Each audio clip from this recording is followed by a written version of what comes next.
dengan individu yang kelima ya, nggak terasa sudah 5 bulan nih. Alhamdulillah ya Bu. Bisa langsung dimulai saja ya. Oke, Bu Nurul, apa saja nih proses yang sudah berjalan selama 1 bulan terakhir? Dan hal apa saja nih yang dianggap oleh Ibu Nurul sebagai capaian selama 1 bulan tersebut? Banyak sekali ya Bu ya, alhamdulillah proses dalam 1 bulan ini yang saya dapatkan. Selain pembelajaran melalui materi-materi yang ada di LMS ya Bu ya, materi-materi tersebut menurut saya sangat bermanfaat untuk saya mengajar maupun saya bersosialisasi dengan rekan sejawat saya. Untuk diri saya sendiri tentu ini semakin menambah kompetensi saya sebagai seorang guru, dan untuk murid saya di kelas juga pembelajaran jadi semakin menarik. Kemudian untuk rekan sejawat juga saya bisa menjelaskan praktik-praktik baik yang sudah saya terima atau yang sudah saya lakukan terkait dengan program ini kepada rekan sejawat saya di sekolah. Iya. Kemudian Ibu, apa yang Ibu temukan ketika melakukan proses pemetaan sumber daya ya? Adakah hal yang menarik dan khusus yang ditemukan? Ketika saya memetakan 7 aset ya Bu ya, 7 aset sekolah dari mulai fisik, modal dan sebagainya. Tentu hal yang sangat menarik itu Bu, tadinya saya itu berpikir bahwa selalu berpikir bahwa kepada kekurangan-kekurangan yang ada di sekolah. Tetapi setelah mempelajari modul di modul 3 ini, saya menjadi tersadar bahwa kita sebagai seorang pendidik itu wajib atau harus melihat dari sisi kelebihan yang ada di sekolah. Dan alhamdulillah melalui pemetaan 7 aset ini ya saya jadi mengetahui aset-aset yang tadinya saya kira itu tuh bukan suatu kelebihan dari sekolah kami gitu. Sehingga ketika saya memetakan 7 aset tersebut, saya mengetahui dan dari 7 macam aset tersebut, dan saya harap saya dapat memaksimalkan 7 aset sekolah tersebut. Oke, ya keren ya kalau hari 1. Alhamdulillah Ibu. Aset itu memang kelebihan dari sekolah ya. Iya. Ada aset sama-sama. Iya. Guru juga aset sekolah juga. Iya. Apalagi guru-guru berprestasi ya, itu kelebihan sekolah itu memiliki aset guru yang berprestasi juga. Perubahan apa yang Ibu harapkan dapat terjadi nih di lingkungan sekolah setelah Ibu mengetahui sumber daya yang ada, dan bagaimana Ibu mewujud nyatakan perubahan tersebut? Perubahan yang saya harapkan setelah saya berhasil memetakan 7 aset tersebut ya, terutama perubahan pada aset biotik seperti guru-guru ya. Guru-guru di Paluman Sari 1 ini Bu masih muda, karena kami banyak yang banyak yang pensiun, sehingga terganti oleh guru-guru yang masih muda. Guru-guru tersebut sangat berpotensi Bu ya, apalagi di bidang IT. Namun karena masih baru gitu, jadi masih banyak yang perlu dikembangkan gitu. Jadi memaksimalkan aset dari guru-guru yang ada di Paluman Sari 1. Kemudian juga Paluman Sari 1 juga memiliki lingkungan sekolah yang cukup luas gitu ya Bu ya. Dan alhamdulillah kami juga di sekolah ini sudah memaksimalkan lingkungan sekolah tersebut untuk penerapan model pembelajaran tertentu. Gitu. Keren ya. Bagaimana Ibu akan menggunakan hasil pemetaan yang diperoleh untuk memaksimalkan potensi sekolah? Ya. Tentu ya Bu ya, setelah kita memetakan 7 aset tersebut, kita menjadi lebih mudah ya untuk mengembangkan potensi-potensi yang ada di sekolah. Tentunya dari 7 aset tersebut dapat diperdayagunakan untuk pengembangan sekolah. Jadi semakin berkembang dan semakin berprestasi untuk sekolah tersebut. Amin. Bagaimana nih Ibu Nurul dalam menemukan atau mengidentifikasi sumber daya yang ada di sekolah? Tentunya yang pertama melalui identifikasi, melalui pemetaan ya Bu ya.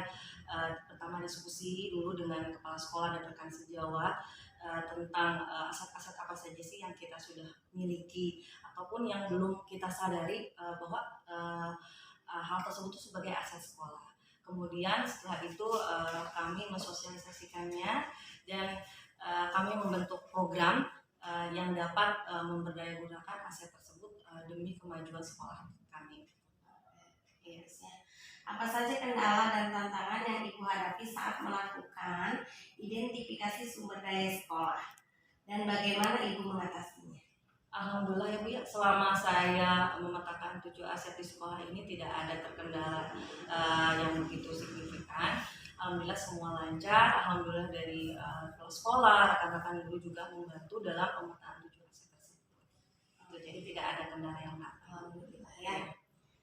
Bagaimana perasaan Ibu ketika berhasil mengidentifikasi sumber daya sekolah? Tentu ya Bu ya, saya merasa bangga, saya juga merasa senang juga karena satu ilmu lagi sudah saya dapatkan ya Bu ya. Saya mengetahui 7 aset tersebut dan 7 aset tersebut itu benar-benar sangat bermanfaat ya Bu ya, sangat potensial untuk mengembangkan sekolah kami. Yang kebetulan sekolah kami adalah sekolah penggerak gitu ya Bu ya. Jadi 7 aset tersebut dapat digunakan dalam program sekolah penggerak maupun program guru penggerak bagi saya sendiri. Oke.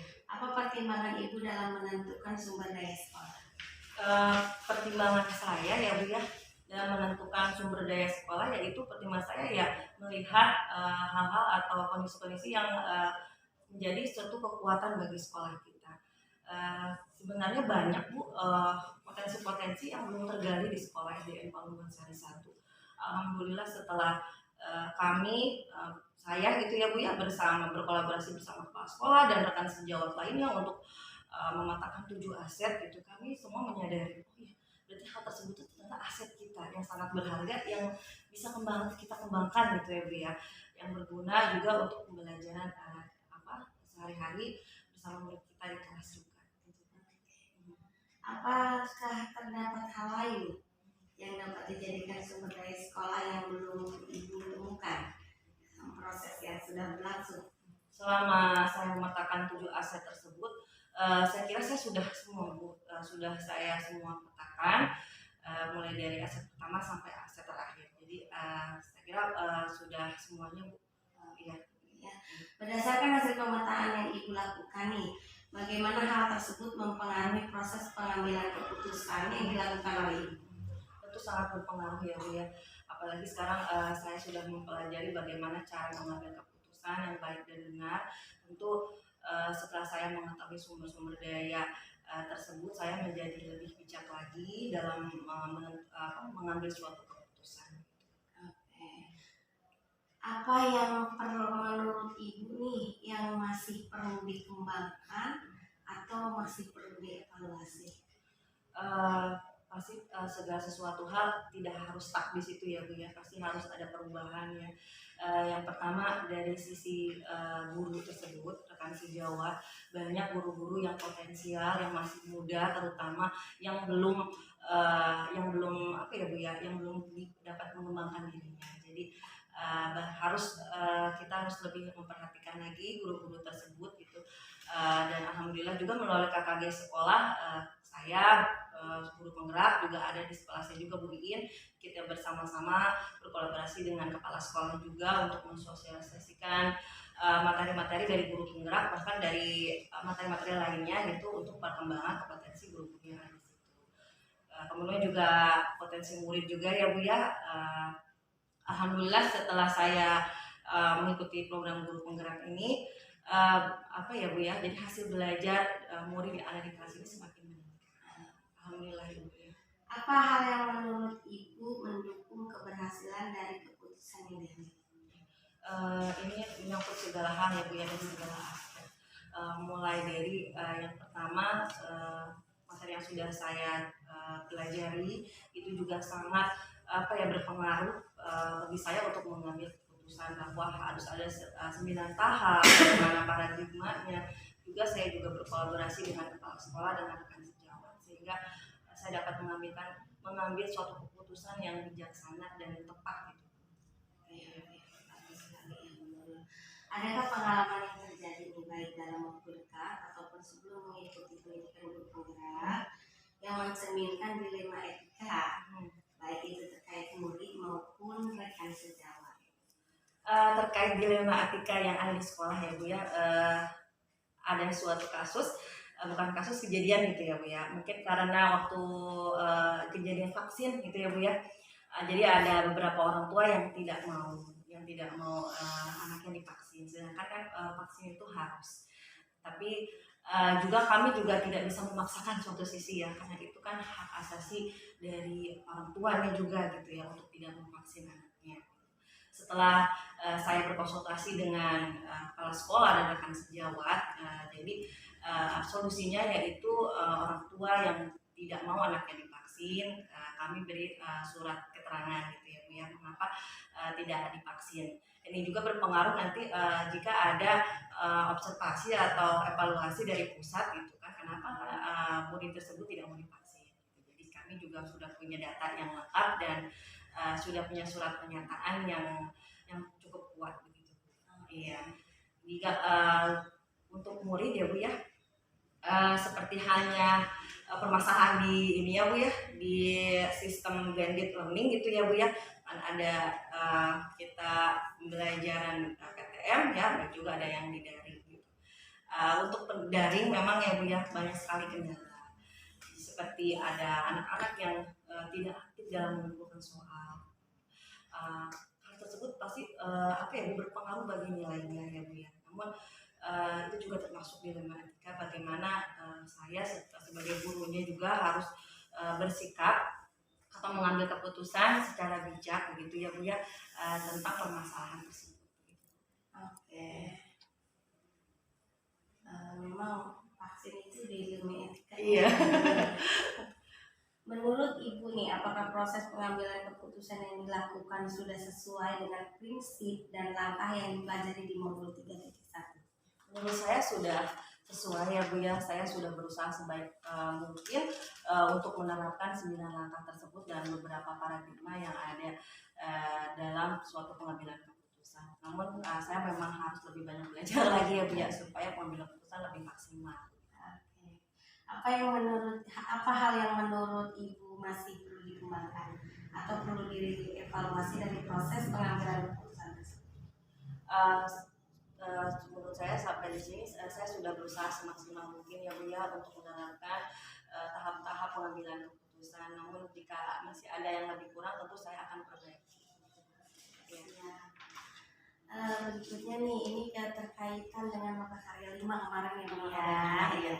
Apa saja nih apa saja pencapaian ya Ibu pada pembelajaran bulan ini terkait loka karya 5 yang kemarin ya, kita pemetaan kompetensi. Tentu sangat bermanfaat ya Bu ya untuk saya juga, untuk diri saya sendiri, terutama saya menjadi lebih percaya diri, kompetensi saya lebih berkembang gitu ya, terutama dalam terkait dengan materi di loka karya 5. Juga murid-murid saya di kelas juga ya Bu ya, dalam pembelajaran lebih semangat lagi, lebih antusias lagi, sehingga mempengaruhi hasil belajar yang lebih baik. Juga berpengaruh juga untuk rekan-rekan sejawat di sekolah saya. Saya dapat mensosialisasikan praktik-praktik baik yang sudah saya lakukan di program guru penggerak ini, sehingga kita bisa sharing dan berbagi ilmu itu ya Bu ya. Jadi bukan hanya saya saja gitu ya Bu ya yang mengetahui materi tersebut dan melakukan praktik baik. Tentunya saya bisa mengimbaskan juga kepada rekan sejawat saya. Apakah terdapat tantangan dan kesulitan selama proses pembelajaran, dan bagaimana Ibu menanggapi tantangan dan kesulitan tersebut? Alhamdulillah sih Bu ya, semua berjalan lancar, tidak ada tantangan yang berarti. Alhamdulillah Bu, semua berjalan lancar ya. Kalau insya Allah kalau kebaikan Allah memberikan kelancaran. Amin. Bagaimana Ibu akan menggunakan pencapaian tersebut untuk proses pembelajaran selanjutnya? Itu ya Bu ya, saya akan semakin memaksimalkan kompetensi saya sebagai seorang guru, sehingga saya dapat memberikan pembelajaran yang berpihak pada murid. Saya dapat mengembangkan potensi bakat murid yang ada dalam diri murid saya, dan tentunya saya juga dapat memberikan pembelajaran merdeka belajar yang sesungguhnya dalam pembelajaran saya di kelas. Ya, alhamdulillah. Amin ya. Keren Bu Nurul. Alhamdulillah pembelajaran yang Ibu Nurul, ilmu-ilmu yang Ibu Nurul dapatkan di program guru penggerak sudah berjalan dengan baik ya di sekolah atau di instansi tempat Ibu Nurul bekerja. Ya, semoga rekan sejawat yang lainnya pun mengikuti jejak Ibu Nurul menjadi guru penggerak ya. Amin. Semangat terus ya. Terima kasih telah berbagi praktek baik. Semangat terus, semoga lulus dengan sukses, dengan nilai terbaik ya. Baiklah Bu Nurul, pendampingan individu kelima sekarang kita akhiri. Kita akan jumpa kembali di Loka Karya 6. Sampai ketemu lagi ya. Oke, terima kasih Bu Nurul. Sama-sama. Assalamualaikum. Waalaikumsalam.